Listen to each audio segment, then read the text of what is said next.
I want to thank my fellow AGs. We have 50 attorney generals from across the nation who are involved in this investigation that we're leading from Texas. While many consumers believe that the internet is free, certainly we know from Google's profits of $117 billion that the internet is not free.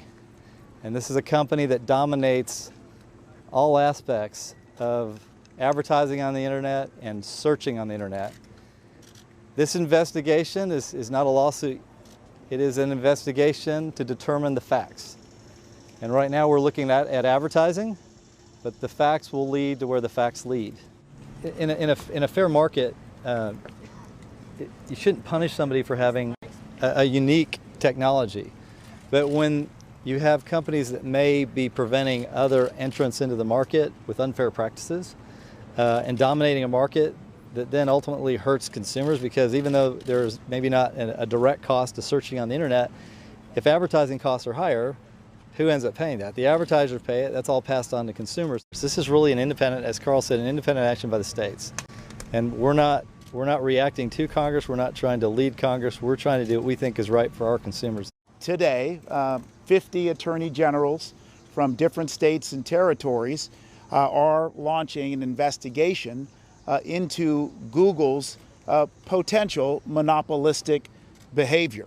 Attorney generals really care about where the rubber meets the road, and that is for the residents of their states and consumers.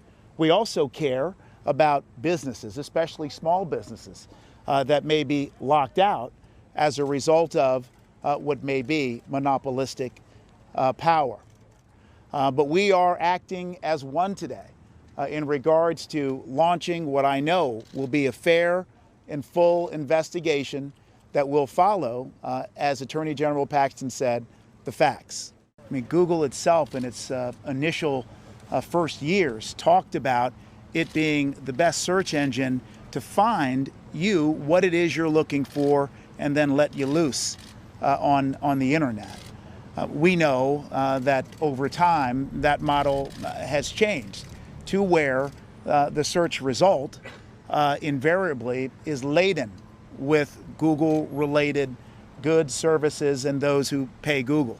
That's a very different model than that model with which they began, and it certainly merits our scrutiny as it has merited the scrutiny of other sovereigns. So I'm very confident that this bipartisan group is going to be led by the facts and not be swayed by any conclusion, that may fall short, if you will, if it's inconsistent with our facts on the Fed side. So we're going to do what we think is right based on our investigation.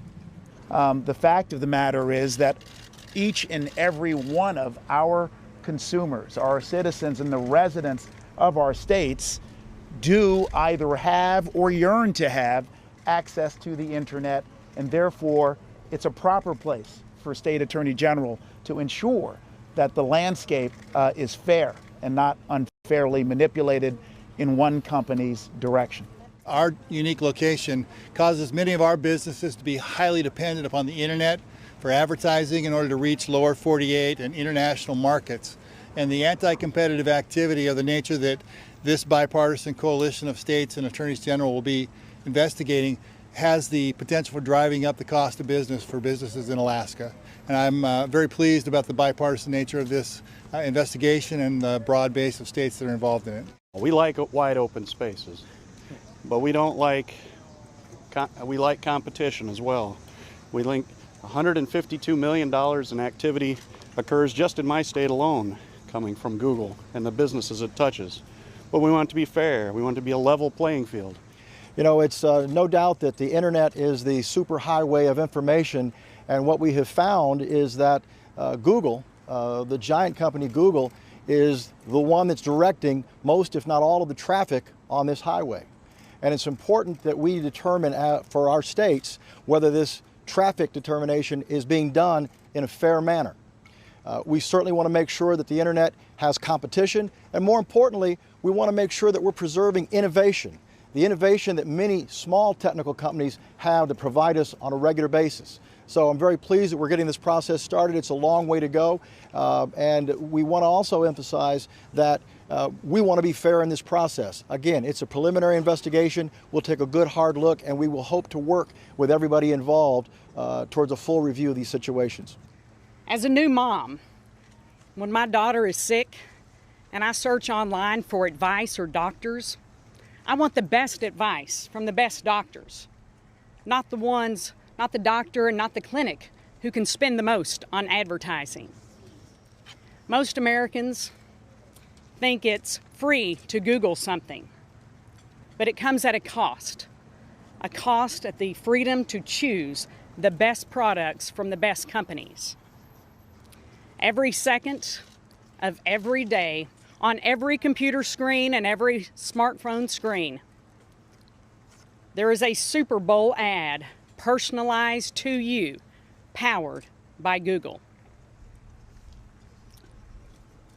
When a company becomes a verb, it may seem as though the states are David taking on Goliath. But I'm proud to stand tall with my fellow attorneys general from across the country as we protect the free market and protect the American consumer. There's no question that Google is the market dominant player when it comes to internet search, with nearly 90% of a share. And there's nothing wrong with being the dominant player if it's done fairly.